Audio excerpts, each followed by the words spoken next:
"You're not half the woman your sister is," my parents said at dinner. I pushed my chair back and said, "Then she can start paying your rent." Dad turned pale. "Rent? What rent?" My mother didn't even blink when she said it across the dinner table.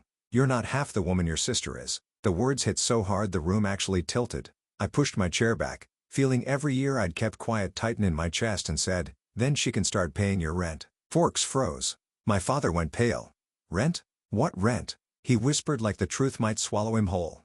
But that moment, the shock, the silence, the fear in his eyes was nothing compared to what came after, because the real secret hadn't been revealed yet. My name is Nora Ellis, and for most of my life, I've been the quiet one in a family that never stops talking about my sister.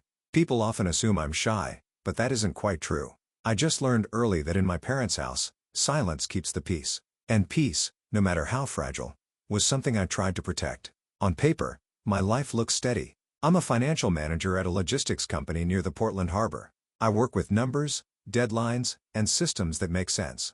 There's a calmness in spreadsheets that real life has never offered me. My days follow predictable rhythms. The echo of forklifts at the docks, the hum of the office, the soft click of my keyboard. I go home to a small apartment with warm lamps and a view of the river. Some nights I cook pasta, tie my hair up, and take comfort in small, orderly things. But the steadiness ends every Friday. That's when I drive to my parents' two-story house in the suburbs, a place wrapped in manicured hedges, and the illusion of a perfect family. Inside, perfection cracks fast. The moment I step through the door, I feel 16 again. The second daughter, the supporting role in Vivant's highlight reel. My sister has always been the star. Tall, confident, the kind of person who fills a room and expects it to stay filled. She debated her way to trophies in high school, earned a law scholarship, and walked into a career everyone applauded before she even proved herself. And I, quiet, steady, Nora, watched her take the spotlight like it was her birthright. My parents adore her. They always have. At every family gathering, every holiday, every dinner, they lift her accomplishments like offerings. New cases she won, promotions she got, the house she bought, her plans, her vacations, her potential. And then there's me, Nora, who pays her own tuition at 17. Nora, who works 2 jobs in college. Nora, who never asks for help. I learned not to. It wasn't that my parents disliked me. They just preferred the louder story. Still, I kept showing up every Friday because they insisted. My dad always said, "This family has a seat for you. Don't leave it empty." Half joking, half serious. My mom called if I was even 5 minutes late. Family first, she'd remind me, though it often felt like Vivian first was closer to the truth. The dinners were predictable. My mother plated the same roast chicken. My father asked the same questions. Vivant shared the same wins, and I pushed food around my plate, pretending the quiet I carried didn't weigh something fierce. But the Friday before everything imploded felt different. My mother kept giving me these sharp assessing glances. Vivant was in an unusually triumphant mood, like she knew something I didn't. Even my father's smile looked stretched too thin. I sensed it then, a storm building beneath the polite clatter of dishes. I just didn't know it would hit me first. That Friday dinner began like all the others, but there was a weight in the air I couldn't name. My mother hovered near the stove longer than usual, stirring the same pot twice, her jaw tight. Vivant scrolled through her phone with a grin so smug it felt rehearsed. And my father kept clearing his throat the way he does when he's preparing to make an announcement. I'd lived enough Fridays to know when something was coming, but I tried to shake it off. I set the table, lined up the silverware, pretended not to notice the tension pooling under every breath.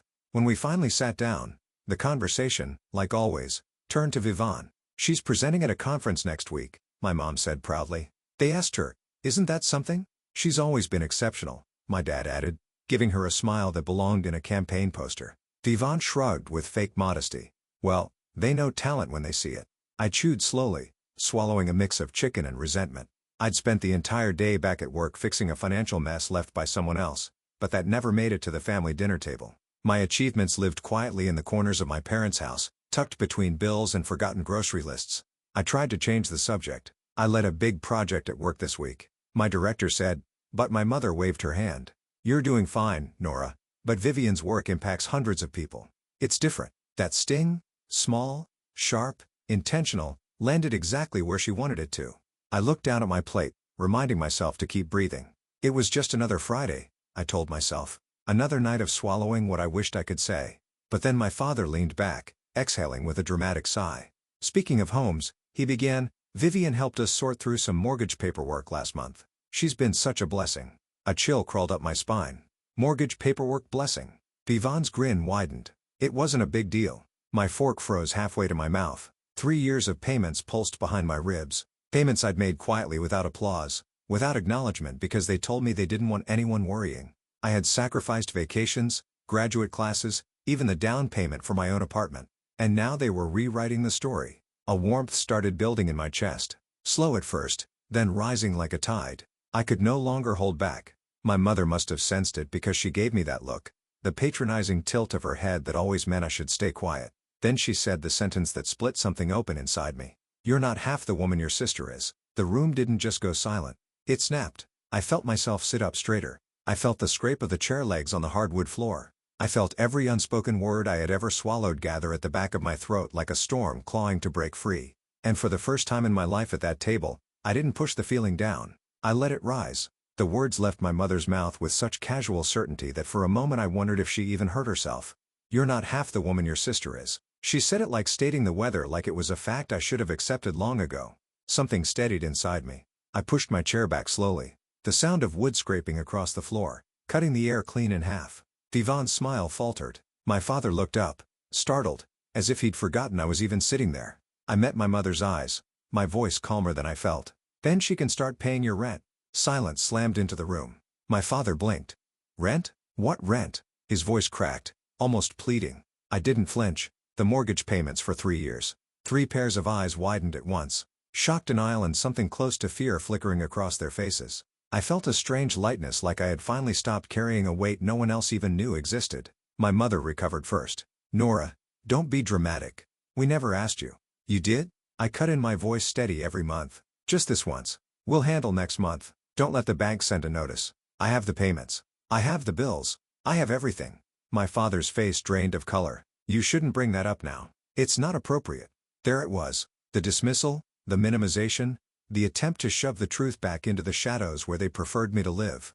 I stood fully, hands on the back of my chair. "What's inappropriate is pretending Vivian saved a home I paid to keep standing." Vivant finally spoke, her voice thin.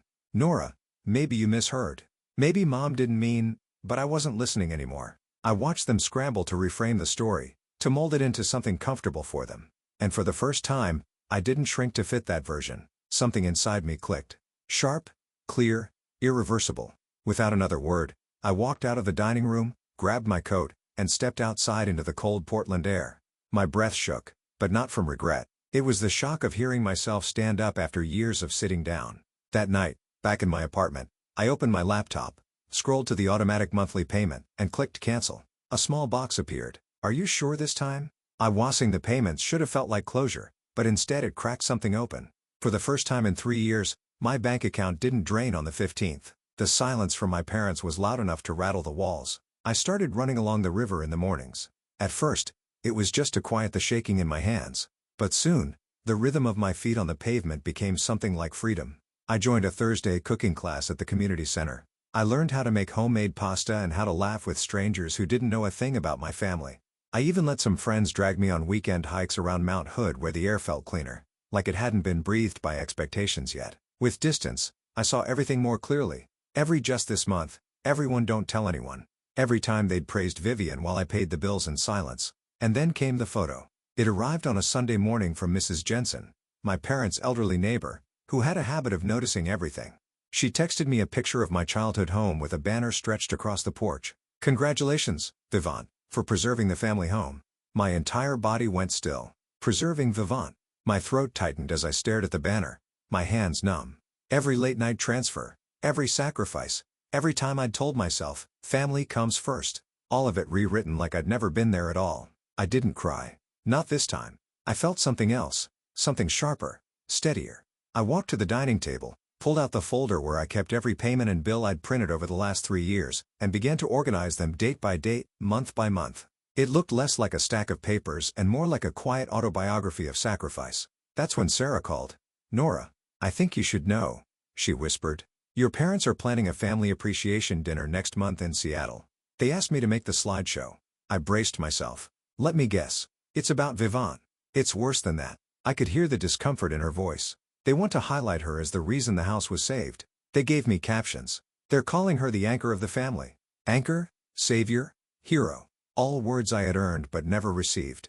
"Send me the file," I said. She hesitated. "Are you sure?" I'm very sure. When the slideshow arrived, I opened it and felt a hollow laugh escape me. Photos of Vivant standing proudly in front of the house, my parents hugging her on the porch. Captions like, "Thank you, Vivian, for keeping our family home safe."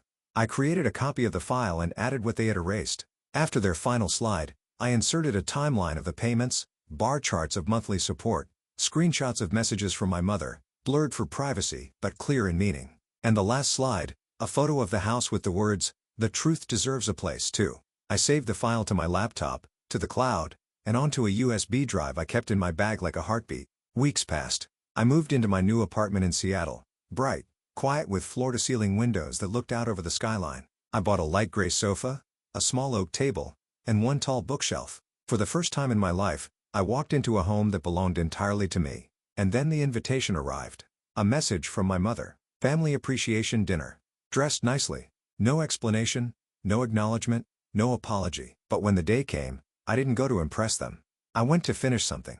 The restaurant in downtown Seattle glowed with soft amber lights. Through the glass, I saw familiar silhouettes. My parents, Vivian, in an emerald dress, relatives I hadn't seen in years. Everyone dressed like they were attending a ceremony. And in a way, they were. I waited by the doorway unseen as my father took the microphone. "We are here," he began proudly, "to honor our daughter Vivian, the one who stepped up during difficult times, who helped us keep the home that has been in our family for decades." Applause, smiles, cameras flashing. The slideshow started. Vivant on the porch, Vivant holding papers, Vivian smiling next to my mother. Caption after caption painting a story that wasn't true. Then the screen flickered. A bar chart appeared. Then another. Then the dates. The payments. 3 years of financial support. Mine spread across the screen in unforgiving clarity. The room went silent. My parents froze. Vivant's mouth fell open. I stepped forward into the light. "If the truth makes anyone uncomfortable tonight," I said calmly, "that's not my problem." Every head in the room turned. My father looked at me like I was a ghost he never expected to see. My mother's face crumpled, not in shame, but in fear of being exposed. Vivian's eyes filled not with sorrow but with dread. I walked toward the screen. For 3 years I paid the mortgage, not 1 month every month. Quietly, consistently. While I looked at my parents, rewrote the story to make it easier for everyone to applaud. My father tried to speak. "Nora, take this outside." "Why?" I asked. "You wanted everyone here to know what Vivant did. Why shouldn't they know what I did?" Whispers spread like wildfire. I knew something was off. She was always working late. 3 years. She paid all that. Vivant stood trembling. "I didn't ask them to do this. I thought you thought nothing." I said, not cruelly, but plainly. "You enjoyed being the hero in a story that was never yours." My mother finally found her voice. "Nora, we didn't want to embarrass you." I laughed softly. Embarrass me by telling the truth. The USB drive felt heavy in my pocket, but the truth on the screen was enough. I had no desire to attack them further. The point wasn't to win. It was to be seen. "For the record," I said, "I don't want the house. I don't want credit. I just won't let you erase me." The room stayed silent long after I stepped away from the screen. My father reached out a hand. "Nora, wait." But I didn't wait. I turned and walked toward the door, feeling lighter than I had in years. Outside, the cool Seattle night wrapped around me. I stood on the steps, breathing in the sharp air, and realized something. This wasn't revenge. It was release. Inside, they could argue, cry, deny. It didn't matter. The truth had been spoken, and I had finally stepped out of the shadow they kept me in. And once you step into your own light, you don't go back. 2 days after the dinner, I was watering a small plant on my balcony when someone knocked. Through the peephole, I saw my parents standing close together, looking smaller than I'd ever seen them. My mother's eyes were swollen. My father's shoulders tense, as if the cold Seattle air had carved new lines into both of them. I opened the door without a word. They stepped inside slowly, scanning my apartment like they were entering a life they'd never imagined for me. Sunlight spilled across the floor-to-ceiling windows, catching the edges of my bookshelf. The new dining table. The quiet I had built on my own. My mother spoke first. "Nora, we're sorry." Her voice cracked. "We were wrong. We shouldn't have let the story become something it wasn't. We shouldn't have asked you to carry so much alone." My father added, "We talked. We want your name on the house. You earned it." I let the words settle, not with bitterness, but with clarity. "I don't need it," I said. "I have a home now. My own." What I needed was respect and honesty, not a deed. They fell silent. My mother's hands shook. My father looked at the floor like the truth had finally dragged him somewhere unfamiliar. "I'm not angry anymore," I said quietly, "but I'm done disappearing. If we rebuild anything, it has to start from that." Something in the room shifted. Not forgiveness. Not yet. but an opening. A place where we could breathe without old stories crushing us. When they left, the apartment felt even brighter. I walked to the balcony, looking out over the skyline, realizing I had crossed a line there was no returning from. And for the first time, the future felt entirely mine. I stood on my balcony long after the door closed behind my parents, watching the Seattle lights blink against the dark. For years, I thought keeping the peace meant keeping quiet. But the truth is, silence doesn't protect you. It erases you. Choosing myself didn't break my family. It finally broke the story that kept me small. And maybe that's the real beginning. If you've ever carried a burden in silence or been written out of your own story, tell me in the comments. I read everyone. And if this chapter resonated with you, hit subscribe. More stories are coming. Stories about finding your voice, standing your ground, and rewriting what family means.